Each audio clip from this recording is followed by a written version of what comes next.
Dia Nacional de Combate e Denúncia contra o Racismo, durante muitos anos, essa foi uma data onde se comemorava a abolição da escravatura, mas há muito tempo isso foi ressignificado em uma data para reflexão acerca da realidade da população de negros e pardos, que hoje representa 56% dos brasileiros. Esse é um dos assuntos que vamos conversar a partir de agora com Patrícia Rosas, ex-catadora de lixo reciclável e ex-moradora do lixão lá em Campina Grande. Patrícia é professora efetiva da Universidade Federal da Paraíba e seja bem-vinda, bom dia. Eu agradeço, bom dia a todos que nos escutam, né, a toda a nossa audiência, a bancada que está aqui presente, para a gente bater um papo, né, sobre essas histórias de superação. Pois é, Patrícia. A gente fica pensando assim, eu acho que na sua infância você esteve morando no lixão com sua família. Como é que foi esse momento e o que é que você pensava do seu futuro naquela época? Eu morei, sim, dentro do lixão de Campina Grande, né? O maior lixão a céu aberto de Campina Grande. Minha família é bastante grande, né? Minha mãe teve 10 filhos, eu sou uma das mais velhas. São 7 homens e 3 mulheres. E durante a infância, nós não tínhamos onde morar. Moramos inicialmente na casa da minha avó, mas a casa da minha avó ficou inchada, com tanta gente. E aí não tinha solução, meu pai ergueu um barracão dentro do lixão. Então, como criança, vivendo dentro do lixo, viver do lixo é uma situação muito degradante, né? É uma situação muito frágil. Invariavelmente tem inseto, tem roedores. Isso fazia parte da rotina, Sim, né? o animal com quem eu convivi por muito tempo na infância foi o urubu. Eu disputava ali lixo com os urubus. Então, quando você pensa que adultos estão ali tentando sobreviver, porque é uma luta mesmo, né, pela sobrevivência de pessoas adultas, né, que quando chega o carro do lixo todo mundo corre para cima. Então, é uma batalha. Isso já é difícil para um adulto, imagina para uma criança. Verdade. Então, quando você pergunta... E sem proteção individual, assim, Nada. Não como tínhamos diz o matuto, na dura sorte. Na toda sorte. Todo mundo tinha uma varinha, né? A gente tinha uma varinha, que era a varinha que a gente ia separando o lixo. Aquele era o nosso material de proteção. Tinha aqui uns itens assim que fossem mais cobiçados na hora que chegava o caminhão? Sempre, quando chegava o caminhão, o que mais nos interessávamos, como eu era criança, junto com as outras crianças, eram roupas e calçados. Não era nem um brinquedo. Porque o brinquedo naquela época, imagina, 30 anos atrás, nós mesmos que fazíamos os nossos brinquedos. Meus irmãos sempre foram criativos para os brinquedos. Então a gente não procurava nem brinquedos. O que nos interessava mesmo eram roupas e calçado. Então quando a gente achava uma roupa, era uma felicidade. Já levei algumas roupas para casa, calçado, porque era escassez muito grande de roupa, né? Então era um item muito cobiçado por nós. E como criança eu não tinha esperança nenhuma de futuro. Você não pensava? Não.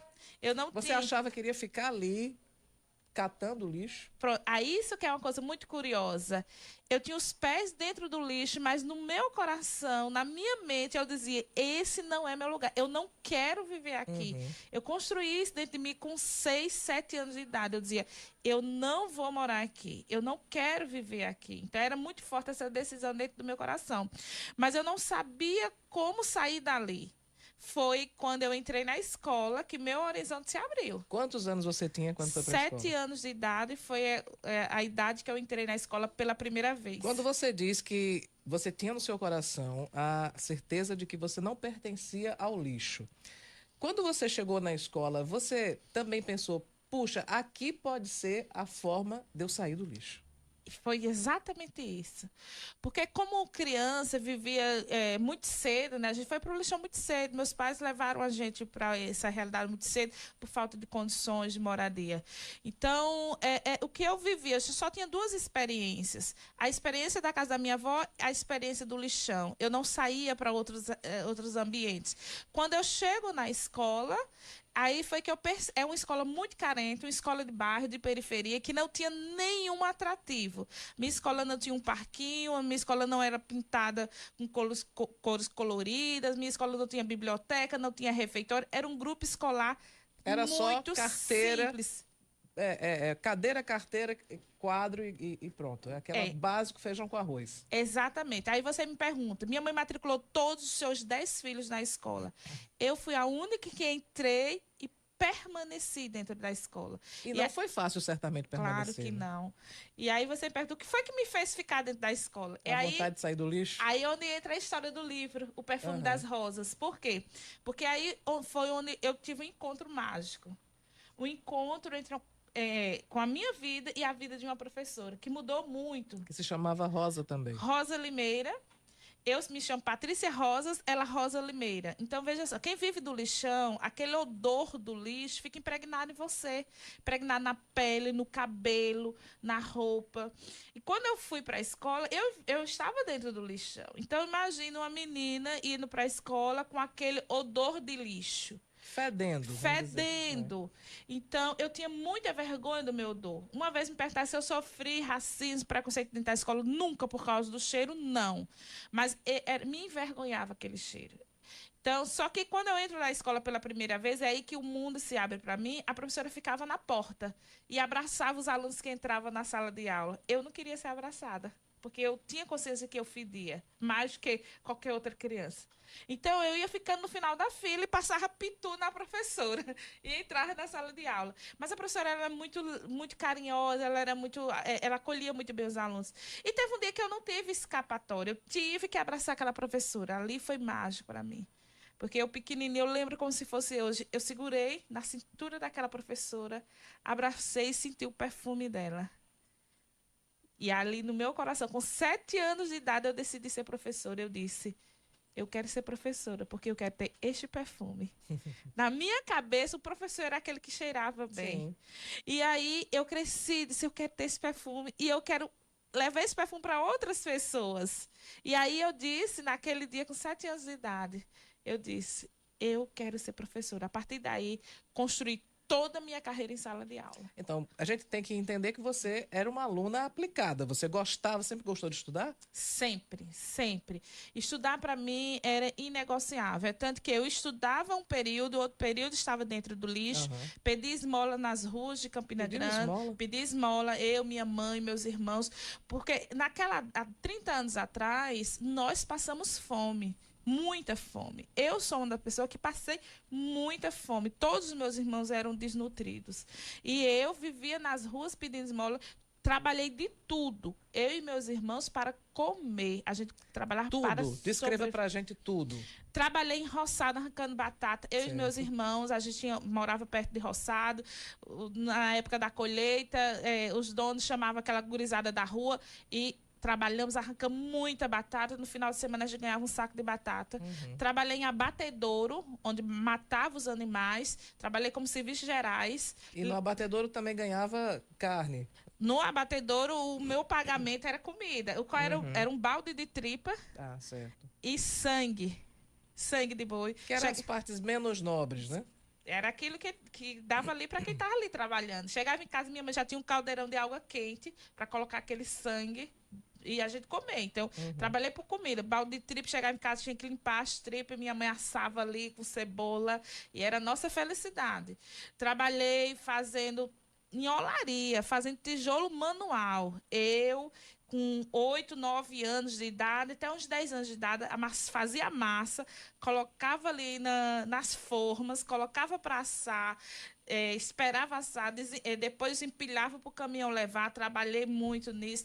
Meus irmãos trabalharam com galão d'água. Carregando galão d'água. Carregando são galão d'água. Aquelas latas, para quem não é familiarizado com a rotina, por exemplo, do interior, eu passei minha infância toda no interior, são as latas de tinta, ou então essa manteiga que tem um pote bem grande, 5 litros. Acho que é mais do que isso. Eu acho mais. que 13 litros. É uma lata grande. Quase 15, quase 15. Não é? Mais então, ou menos. eles, depois que vende o produto, lava a lata e coloca um pedaço de madeira, né, entre uma extremidade e outra, para as pessoas normalmente pessoas, mas é muito pesado para uma criança aquilo ali. Exatamente. Meu pai era pedreiro, né? Então, meu pai iniciou todos os meus irmãos no serviço de pedreiro, servente de pedreiro. Todos os meus irmãos passaram por essa experiência de ser pedreiro, de ser servente. Eu, como mulher, fui trabalhar em casa dos outros, trabalhei cuidando de menino dos outros para ganhar uns trocados, trabalhei de olaria, trabalhei em roçado, trabalhei vendendo coisas, vendia vendia, quando já era mocinha, vendi tudo que é de revista. Porta em porta, De né? porta em porta. Aí eu vou pegar esse gancho, Patrícia, porque tem muita gente que diz assim, trabalhar da infância não faz vergonha, não tem nada demais. Você já passou por tudo isso e você venceu. Mas você acha que é bacana trabalhar na infância? Enfim, qual a sua opinião sobre o trabalho infantil? Não, nós trabalhamos por extrema necessidade. Não existia há 30 anos atrás nenhuma política governamental que pudesse sustentar essas famílias, que dessem a essas famílias um mínimo de condições para que elas mantivessem seus filhos dentro das escolas somente estudando. Nós não tínhamos nenhum tipo de política com relação a isso. O trabalho na infância, ele rouba a infância. Ele desacredita a criança de uma vida melhor. Eu sou uma criança que eu não tinha eu não sonhava com outras coisas, a não ser vencer a minha própria condição. Então, matar a fome, ter o que vestir, ter o que calçar. Eu sonhava com isso. Enquanto uma criança teria que estar sonhando com os brinquedos, com as histórias infantis, com uma outra realidade. Então, trabalhar na infância é matar o sonho de uma criança. Então, eu não concordo com o trabalho infantil. Eu sei que tem muitas famílias que ainda precisam colocar seus filhos para trabalho, para a sobreexistência. Eu sei disso. Eu vivi em comunidades, eu vivi em favelas, morei dentro de favelas de Campina Grande e via que isso era muito comum. Mas isso tudo era muito comum por falta de condições da família de dar à criança apenas a oportunidade de estudar, de brincar e de conviver saudavelmente com outras crianças. Nesse teu ambiente, teve alguém que chegou para você e disse, menina, tu tá estudando, isso não é pra gente, isso não é para você. Teve essa fala que eu particularmente, eu já ouvi também. Sempre diziam, né? Estudar, você vai demorar demais a dar dinheiro. Né? Melhor é trabalhar. Escutei muito isso. Melhor é trabalhar, porque o trabalho ele abastece rapidamente. O estudar, isso vai demorar muito, estudar. É um investimento. Porque estudar é um investimento. Você não alcança, estuda hoje, tem resultados imediatos. Foi a longo prazo. É tanto que eu passei anos dentro de uma escola para hoje chegar e ser professora. Já faz 20 anos que eu sou professora. Depois de 20 anos de professora que eu cheguei na universidade. Você tomou posse ano passado, né? Esse ano, em janeiro, dia 19 de janeiro desse ano. Então, eu fui trilhando o caminho das pedras. Eu digo muito isso. Eu trilhei o caminho das pedras. Fui uma das últimas da minha família a casar. Porque eu disse, não, a prioridade é o estudo. Porque eu levei muito a sério aquilo que a minha mãe dizia. Estuda para ser alguém na vida. É lógico que a gente não precisa estudar para ser alguém na vida. Ser alguém na vida é uma condição sine qua, é uma condição humana. A gente, quando nasce, já é gente. A gente não precisa de estudar. Mas o que minha mãe queria dizer, estuda para você conseguir sair dessa situação. O meu pai costumava dizer o seguinte, olha, para uma criança pobre, a única alternativa é o estudo, né? E eu levei isso a sério, porque eu também queria ter uma alternativa, né? Meu pai já tinha muita idade, então ele tinha muito medo dele morrer e me deixar completamente desassistida. Então ele disse, olha, o caminho é estudar. E foi aí, era essa alternativa. Ou era essa ou não tinha alternativa. Então eu decidi ir pela que eu tinha. Exatamente. Eu decidi também, porque eu dizia, né? Minha mãe é empregada doméstica, meu pai é pedreiro, então eu não ia para o serviço, né, do meu pai.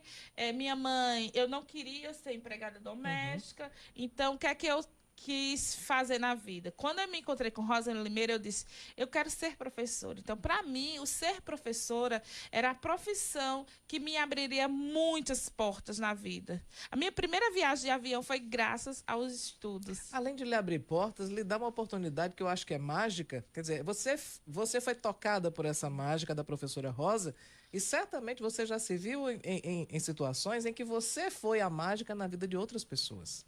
E isso é incrível, né? Isso não é uma profissão, isso é um dom. Isso é interessante que você disse, que eu disse, né? Com 7 anos de idade, eu quero ser professora para ter esse perfume e eu quero levar esse perfume para meus alunos. Então, durante esses 20 anos como professora, eu sempre trabalhei em escola de periferia, como professora. Então, eu sempre trabalhei em escolas de periferia, escolas de zona rural. Eu sempre fui para os lugares mais distantes dos bairros. E isso foi...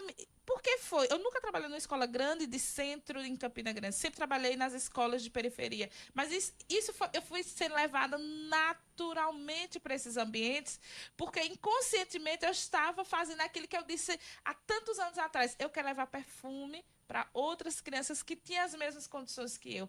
Eu encontrei e eu levei perfume para crianças diversas. Criei um projeto que se chama Desengaveta Meu Texto, que levei condições de leitura, acesso à leitura, acesso à escrita a diversas crianças. Esse projeto é um projeto que se transformou no Instituto, é um projeto premiadíssimo no Brasil, né?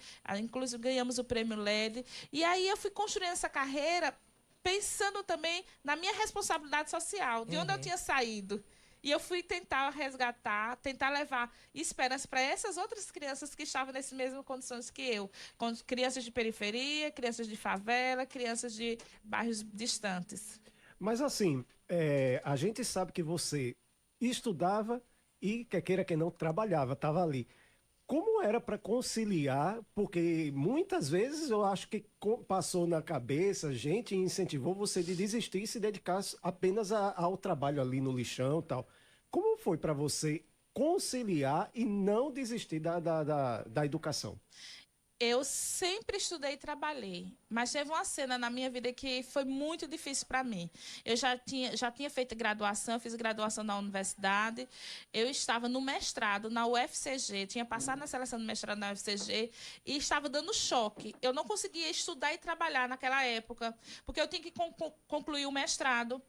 E então, deu choque. Só que como servidora pública, que eu era na época, eu tinha direito, no plano de cargos e carreira, Estatuto do Servidor, me dava direito de flexibilização de horário para eu continuar estudando. Aí eu fiz um ofício e encaminhei à Secretaria da Educação, pedindo a flexibilização de horário para eu poder estudar. Ela negou. Então, eu fui falar com o prefeito da cidade, numa cidadezinha aqui do interior da Paraíba. Fui falar com o prefeito. Disse, prefeito, eu preciso estudar e eu preciso trabalhar.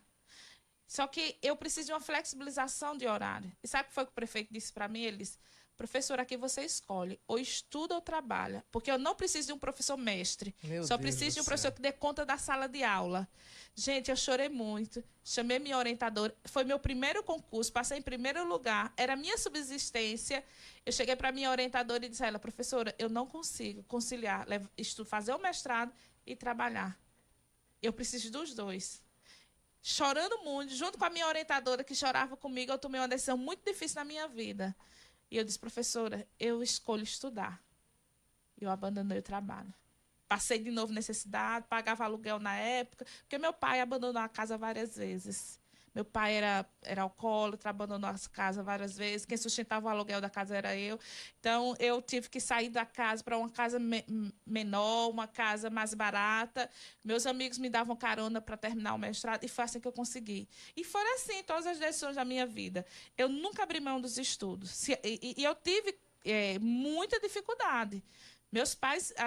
Meu pai saiu de cidade em cidade em busca de emprego. Eu morei 3 anos na casa de amigos para conseguir terminar o ensino médio. Mas uma coisa que eu acho, quer dizer, eu acho tudo fantástico, mas um fator aí, tem um aspecto da história que você conta que eu acho fundamental. Você nunca perdeu de vista onde você queria chegar.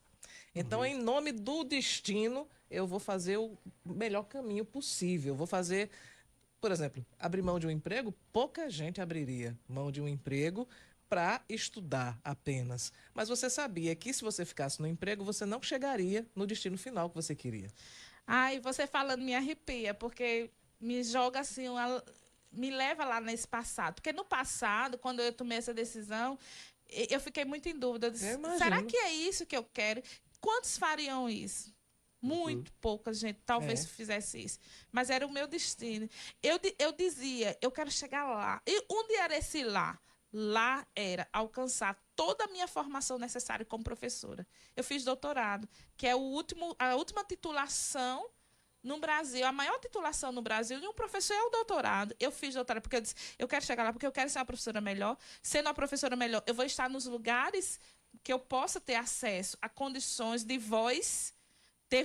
ter posicionamento melhor e eu vou receber melhor, certo? Porque com a titular a gente tem carreira. Então, se você tem um professor mestre, você ganha tanto. Se você é um professor doutor, você... Então, eu dizer, eu quero estar lá tanto para receber melhor, porque é uma questão de dignidade, de profissão, eu preciso, mas como também eu quero ter um posicionamento de voz.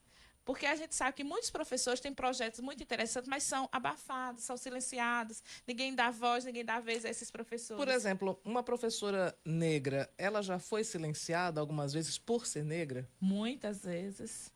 Muitas vezes. Infelizmente, no Brasil,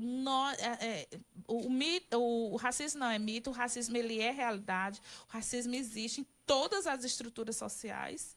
Né? Desde a universidade a um barzinho da esquina, o racismo está presente. E na profissão, isso influencia sim. Uma por ser mulher, outra por ser nordestina.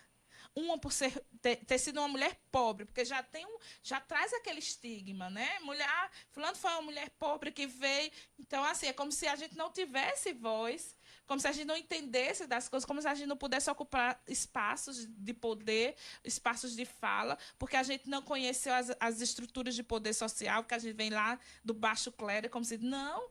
Então, assim, o racismo, ele existe, sim. Eu já vivenciei situações de racismo na minha vida, mas eu sempre encarei cada situação com muita dignidade. E porque você tinha o objetivo final. Então, o racismo, eu não estou querendo minimizar, não, mas era um obstáculo, era uma distração para o seu objetivo. Então, você acabou superando ele porque você estava mirando lá na frente.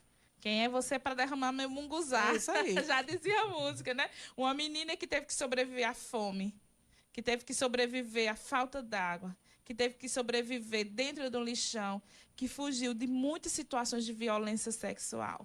Uma menina que viu um pai alcoólatra caído nas ruas. Uma menina que não teve onde morar, que morou emprestado na casa de amigos. Porque eu morei na casa de 3 anos em casas de amigos, emprestado para poder estudar. Uhum. Você acha que uma menina que iria desistir fácil de seus sonhos? Não desistiria. Então, quando eu entro num lugar, né, numa reunião dominada por homens, que eu tenho que falar, mas pode ser quem seja, eu uso meu espaço de fala. Não dou meu espaço de fala a ninguém. Não dou o espaço de fala. Vou conquistando esses espaços, porque eu sei de onde eu vim.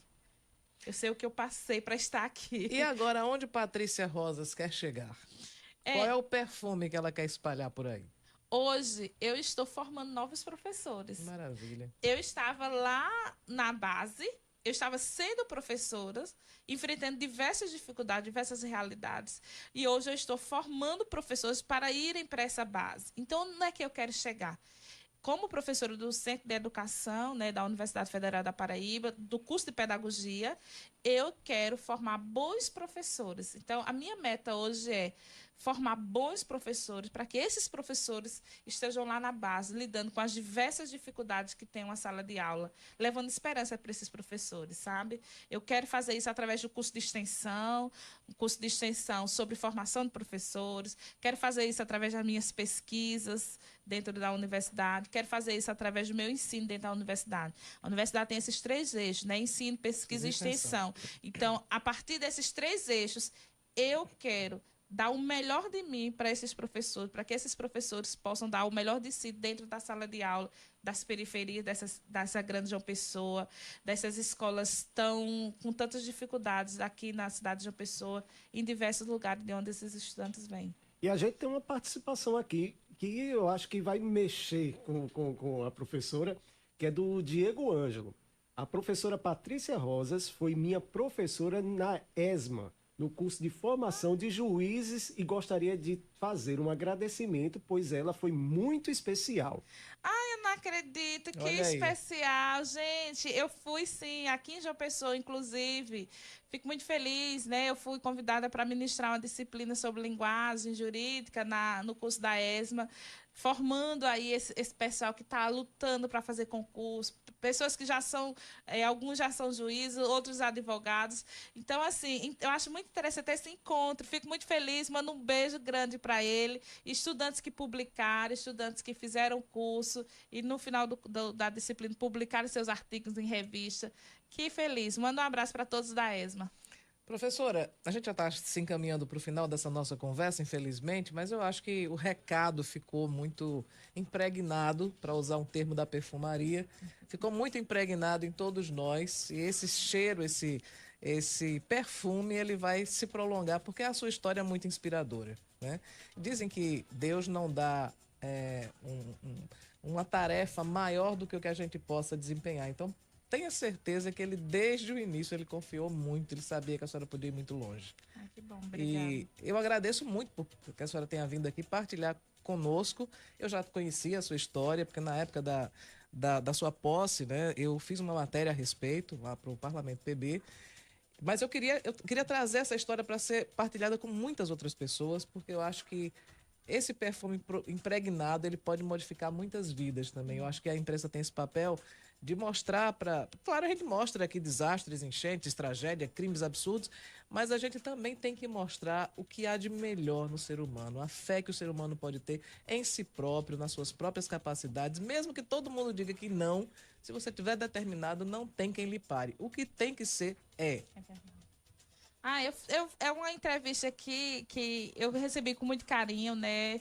Estou sempre disponível para os meios de comunicação. Eu fico muito feliz, porque vocês têm um alcance que nós não temos, né? Às vezes a gente não consegue ir tão longe, mas nas ondas das rádios, do jornalismo, a gente consegue ir a outros lugares. Eu fico extremamente feliz e para mim foi uma manhã muito emocionante, porque de certa forma, eu revivi, né, minha história aqui junto com vocês, com os ouvintes. E é isso que você disse. Quando a gente sabe onde a gente quer chegar, a gente chega lá, apesar de todas as dificuldades. Eu sinto muito, né? Anteriormente você estava falando sobre as enchentes do Rio Grande do Sul. O Brasil está vivendo muitas tragédias. Mas em meio a tantas tragédias, eu faço um convite aos nossos ouvintes. Em meio a tanta violência nesse país, a gente olhar os sinais de esperança. Claro. A gente olhar os sinais de esperança que Quanto estão de gente acontecendo. boa tem, engajada, querendo ajudar, saindo de casa para fazer pelo próximo. Isso dá a gente esperança no futuro. Esperança. E muita gente, esperança na educação. Né? Eu sou um educador, sou uma professora. Às vezes está tão difícil você ser um professor, você escola sem estrutura. A gente viu agora nesse calor imenso. Quantas reportagens sobre, né, o calor nas escolas. Infelizmente, daqui a pouco a gente vai falar sobre uma escola bem pertinho da gente que está num estado deplorável. Infelizmente, a gestão municipal não está nem aí.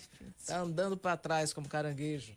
Daqui a pouco a gente vai falar sobre isso. Mas agora, professora... O verbo é esperançar. Esperançar sempre, né? A gente tem que esperançar e trabalhar para mudar, né? Porque se ficar só pensando, não muda nada. Você tem que arregaçar as mangas e fazer, né? Exatamente. Bora agir, como diz Desirê, Heloísa Desirê, que daqui a pouco vai estar com a gente. Mas, professora, muito obrigado. Obrigada a Mais uma todos vez. vocês. Um abraço em todos.